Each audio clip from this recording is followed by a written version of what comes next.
Headlines of this hour on VTV News. National Assembly discusses draft law on fire prevention, firefighting and rescue.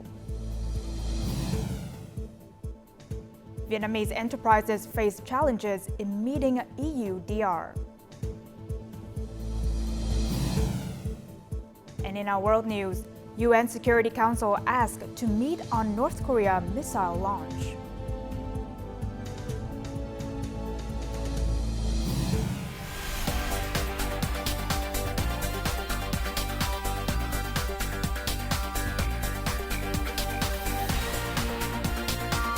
Broadcasting from Hanoi, the capital of Vietnam. VTV News starts right now. Good afternoon. It is 3 p.m. local time and you're tuning in to VTV News. I'm Huynh Trân with the top stories. On Friday morning, the National Assembly discussed differing opinions on the draft law on fire prevention, firefighting and rescue. Now, during the session, National Assembly deputies focused on refining regulations to ensure the safety of citizens and their property. National Assembly deputies appreciated that the drafting agency had thoroughly incorporated all feedback and proposed several elements to improve the draft law. Clause 2, Article 20, stipulates that residential homes combined with the production or trading of flammable or explosive goods must ensure that bedrooms are not located within the business area. I propose reconsidering this regulation. I strongly advocate for an amendment to Article 26 regarding water sources. Firefighting water sources should not be limited to specific hydrants or pipelines but should also include household water supplies. Implementing this in practice could immediately help address current infrastructure challenges. In Article 6, the regulation on rescue does not include procedures for handling false fire and rescue alarms. In practice, such incidents can waste significant time and resources. Therefore, I propose that the drafting committee consider adding procedures to address this issue and implementing strict penalties. The deputies also provided input on fire alarm communication systems and handling structures that do not meet fire safety standards.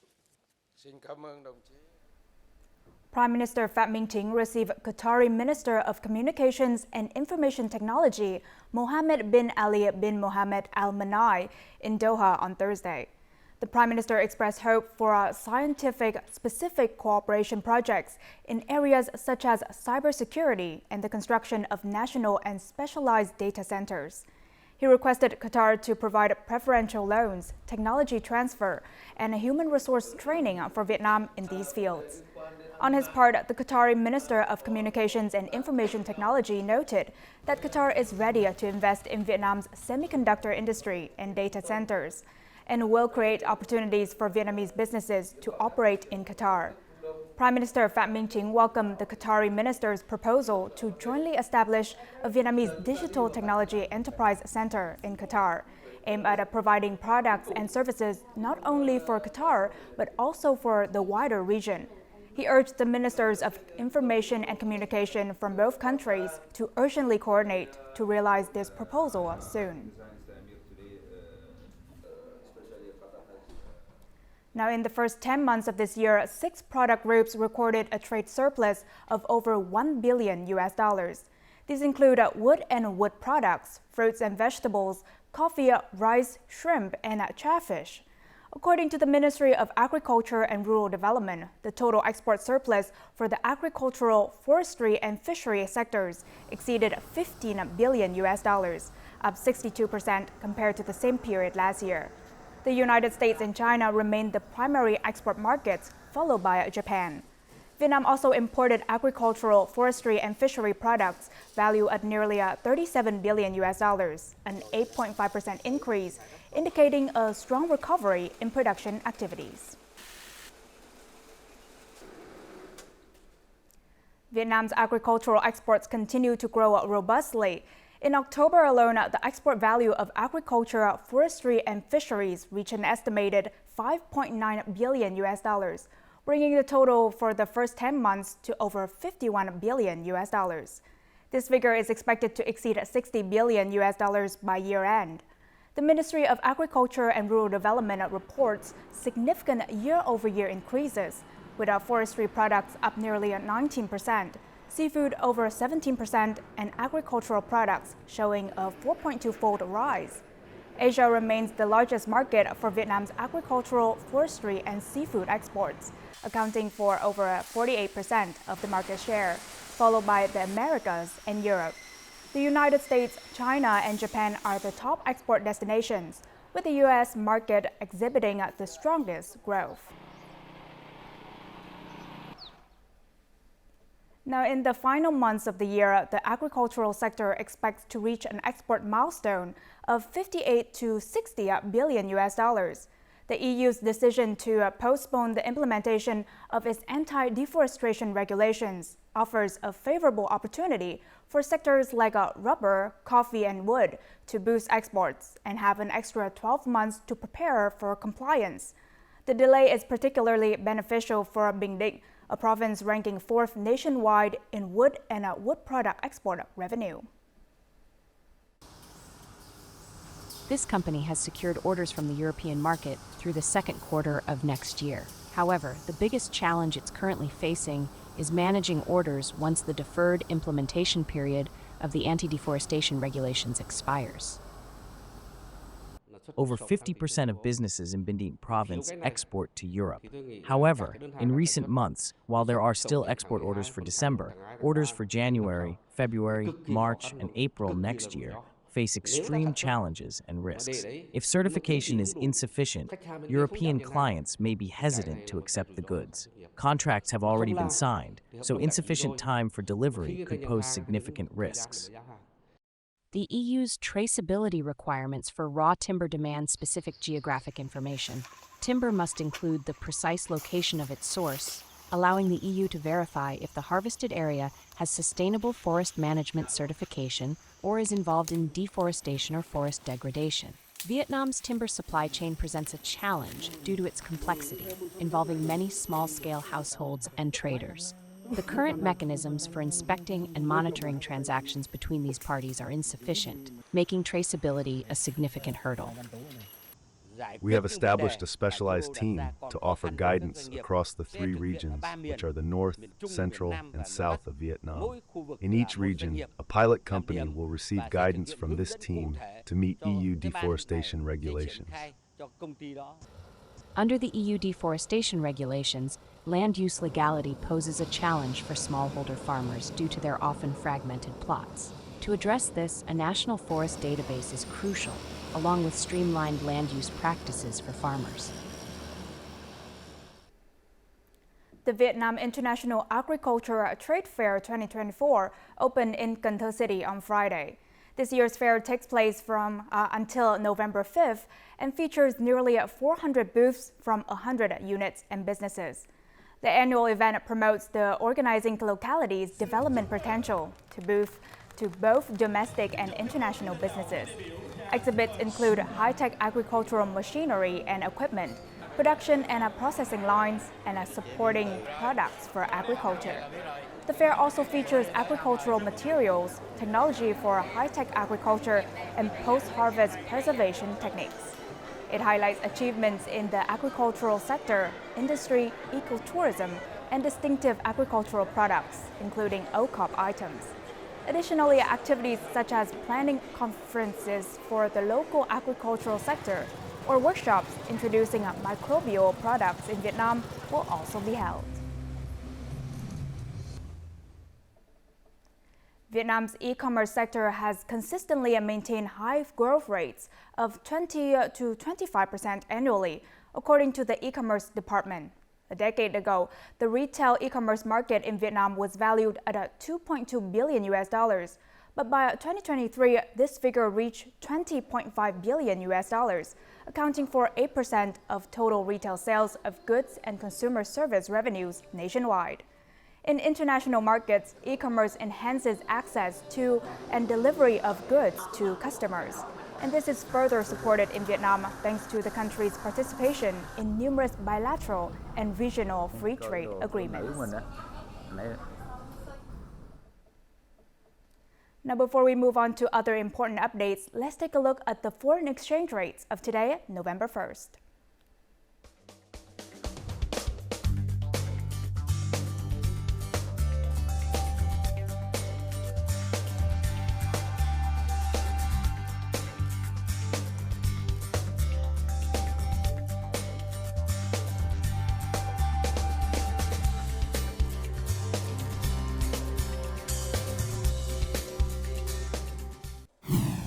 Coming up next on VTV News. Post-flood environmental issues tackled to prevent disease outbreaks. And new military history museum opens, offers free admission till year-end. Now moving on to other news, thousands of students in the low-lying areas of Quảng Trị province are still unable to attend school due to heavy rain and flooding, according to the Provincial Department of Education and Training. Currently, in Thiệu Phong district, over 1,000 students are unable to attend classes. Local authorities are still clearing out mud and cleaning classrooms to prepare for the students' return. Meanwhile, in Hai Long district, more than 5,200 students are staying home to avoid the floods. Additionally, in Vĩnh Linh district, over 100 students remain out of school as some facilities have yet to be disinfected following the floods, a necessary step to prevent disease outbreaks. Natural disasters such as storms and floods pose serious threats to both property and public health. Now, apart from damaging the environment, floods are also a major cause of dangerous disease outbreaks, threatening public health. To prevent these issues, Quảng Bình province is actively implementing post-flood environmental protection measures. Floodwaters have receded in areas along the lower reaches of Kienzang River. However, prolonged inundation has resulted in contaminated water sources, leaving residents to face a severe shortage of clean drinking water. Rains and floods brought in so much garbage. Water has become muddy and unusable. There is also no tap water or clean water. The province faces a high risk of disease outbreaks due to environmental pollution following the floods. To prevent this, authorities have instructed local health facilities to provide medical examinations and treatment for residents. Furthermore, the Quảng Bình Provincial Health Department has deployed personnel, medical supplies, and a substantial amount of disinfectants to thoroughly clean and sanitize the environment. After floods, diseases such as diarrhea, dengue fever, and hand, foot, and mouth disease often break out. To proactively prevent outbreaks, the Department of Health has instructed units to address environmental issues, such as spraying disinfectants and sterilizing residential areas. Despite ongoing recovery efforts, people in flooded areas still face significant challenges. Along with material aid, these residents need timely healthcare services to prevent disease outbreaks. In central Vietnam, flood-resistant floating houses have recently proven effective in areas affected by Storm Chami. These houses, with their simple design and low construction costs, significantly reduce damage during natural disasters. Let's visit Hà Tĩnh province in the following report to witness their effectiveness firsthand. When heavy rains caused the Ngàn Sâu River to rise, Hồ Đức Thanh quickly moved her family's essential supplies up to this floating house. We struggled with taking our belongings to distant, elevated places for safekeeping, but now, with the floating houses, it's much more convenient. In the flood-prone area of Dien My, every family has built one or two flood-resistant floating houses. In previous years, when flood season arrived, Hien's family endured the hardship of evacuating their children, while their belongings were submerged by rising waters. Now, with this floating house, she can safely store all her food supplies inside. Since getting the floating house, I no longer have to worry. I don't need to move my belongings. When natural disasters like floods occur, flood-resistant floating houses help significantly reduce property damage for residents. Recognizing the effectiveness of these floating houses, the district plans to continue encouraging residents to build them in the future. The flood-resistant floating house features a simple design constructed from wood, metal, and barrels that allow it to float on water. During recent floods, residents in the flood-prone area of Hương Khê remain safe thanks to these structures. Due to their effectiveness, this model of flood-resistant floating houses is being widely adopted across many localities in central Vietnam. On Thursday, Noi Bai Airport conducted a security drill to respond to potential illegal interference. This exercise is part of the airport's 2024 Emergency Preparedness Program. The drill mobilized nearly 400 personnel and 36 vehicles. The simulated scenario involved a terrorist group causing traffic congestion with a car and engaging in a confrontation with security personnel to divert their attention. Shortly after, a second vehicle, a 16-seater van, entered the passenger terminal. Armed with guns and knives, they injured 2 airport security staff and herded hostages into the lost and found area. Securing the restricted area, the group issued demands, including $5 million and an aircraft for international escape. In response, on-duty leaders at Noi Bai International Airport mobilized local forces to initiate containment measures. They notified and coordinated with relevant forces to encircle the area, protect key areas, and evacuate passengers and staff. Subsequently, Hanoi City Police swiftly arrived, apprehended the terrorists, conducted a bomb search, rescued the hostages, and restored normal operations at the airport. Terrorists often target aviation to exert pressure, causing disruption to the economy and aviation activities not just in one country, but across an entire region. Noi Bai International Airport is a critical national security asset and a major transportation hub. Therefore, ensuring aviation security, public safety, and order at this airport is of paramount importance. When pilots or air traffic controllers report incidents, we coordinate with relevant agencies in other provinces to implement effective preventive measures. On average, the airport handles 500 flights and 80,000 passengers daily, ranking second in the country for flight frequency and passenger traffic. To ensure an effective emergency response plan, Noi Bai International Airport conducts these simulated exercises biennially. The Vietnam Military History Museum opened its new facility to visitors on Friday. Located on Thăng Long Avenue in Hanoi, the museum covers an area of nearly 390,000 square meters. The front courtyard features a striking 45-meter-tall Victory Tower, symbolizing the historic year 1945, when President Ho Chi Minh read the Declaration of Independence, establishing the Democratic Republic of Vietnam. Flanking the main building are outdoor exhibits, while inside, the museum houses over 150,000 artifacts, including 4 national treasures and numerous other valuable items. The museum is expected to offer a free admission through the end of December. Now, over the past 10 months, Ho Chi Minh City has welcomed over 4.6 million international visitors, a nearly 13% increase compared to 2023, along with almost 31 million domestic tourists. According to the city's Department of Tourism, total tourism revenue exceeded $6.1 billion, up nearly 12% year over year. The department plans to strengthen collaboration with regional provinces, promote tourism in Singapore and Malaysia, and offer promotion packages for international groups to host conferences and exhibitions in the city alongside tourism activities. Cat Ba, renowned for its stunning landscapes and diverse geology, captivates both domestic and international travelers. Its World Natural Heritage status, shared with Ha Long Bay, has significantly enhanced tourism opportunities.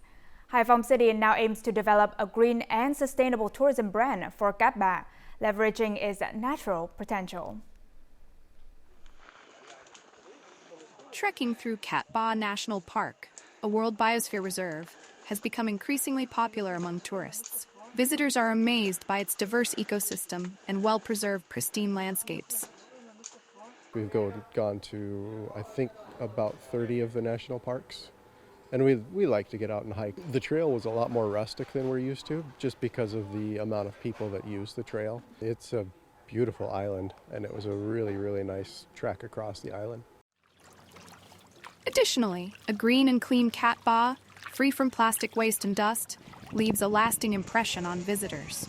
In the ancient village of Viet Hai, located within Cat Ba National Park, electric cars and bicycles are the primary modes of transportation. This allows visitors to enjoy the fresh air and tranquil scenery and helps reduce environmental pollution. I'm very pleased to have the opportunity to do a bit of bicycle on this island. It's very peaceful, quiet. You can enjoy the landscape of these limestone mountains, and the nature is quite well kept. Lots of butterflies, lots of birds. Encouraging the non-use of motor vehicles is a key initiative that Cat Hai District is promoting to develop sustainable tourism in Cat Ba. Additionally, the area advocates for community tourism models, ecotourism, and the use of renewable energy. When exploring the forest, visitors are encouraged to keep the environment clean by disposing of waste at designated collection points instead of leaving it behind. We have planted tens of thousands of native trees and maximized the use of natural lighting, ventilation, and energy-saving systems, achieving annual savings of up to 29% in electricity and 41% in water consumption. Resolution number 45 of the Politburo, which focuses on developing Haiphong City by 2030, with a vision extending to 2045, identifies Cat Ba as a potential international tourism center. To achieve this goal, the local authorities are concentrating on creating a green island, brand, and implementing specific sustainable tourism strategies. We prioritize green tourism criteria when selecting and attracting investors to the Cat Ba archipelago, as well as in developing product systems and planning tourism spaces in the area. The local authorities are also seeking strategic investors to develop infrastructure, leveraging natural advantages while ensuring harmonious development.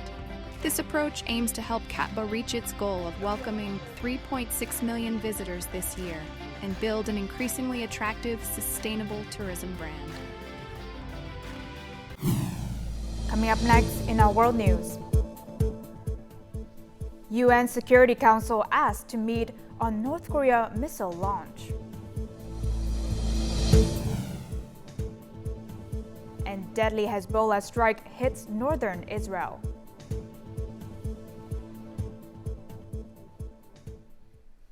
Now moving on to our world news, several UN Security Council members have requested an emergency meeting on Monday, November 4th, to discuss North Korea's latest missile launch.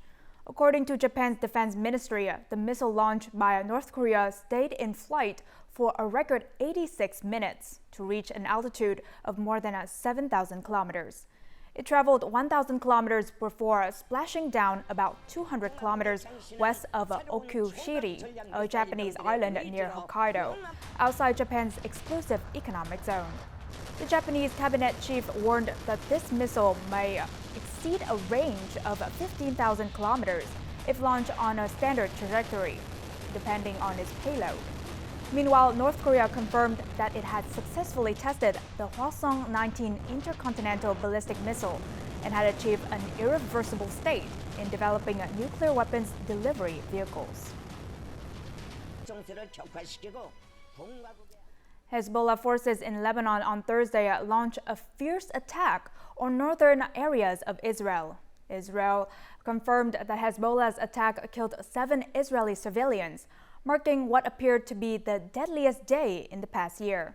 In a statement, Hezbollah reported using guided missiles to attack an Israeli Merkava tank and a military vehicle in the Wata Kiem area. The attack caused explosions and casualties among Israeli soldiers. At the same time, Hezbollah also launched missiles in an area where Israeli forces were concentrated, in the Avivim settlement, and intercepted an Israeli drone, forcing it to retreat. Statistics show that about 50 Israeli soldiers and civilians have been killed in the past year, and about 60,000 residents have been evacuated. In Lebanon, over 2,700 people have died, and 1.2 million people have been left homeless.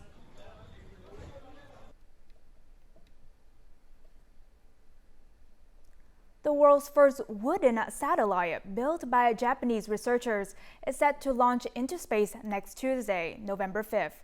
This will serve as an early test for using timber in a lunar and Mars exploration, with the aim of reducing environmental pollution in space. More to follow. LignoSat, developed by Kyoto University and homebuilder Sumitomo Forestry, heads to the International Space Station on a SpaceX mission and will be released into orbit about 400 kilometers above the Earth in the coming weeks. Up until now, no country has planned to use wood in space development. Using wood in space paves a way for humans to achieve sustainable and eternal development in space, and I want people around the world to know about such an approach. As part of his 50-year vision to plant trees and construct wooden houses on the Moon and Mars, Doi's team first set out to develop a NASA-certified wooden satellite to prove that wood can be a viable material for use in space. The wood used for this satellite comes from a type of magnolia tree called Japanese hinoki. Traditionally, it is easy to process and resistant to shattering. The researchers say a wooden satellite can minimize environmental impact when it re-enters Earth's atmosphere at the end of its life, preventing it from becoming space debris. In contrast, conventional metal satellites emit aluminum oxide particles upon re-entry. Once LignoSat is deployed, it will stay in orbit for 6 months to measure how wood would endure the extreme environment, where temperatures fluctuate from -100 to 100 degrees Celsius every 45 minutes. Now let's move on to the weather forecast.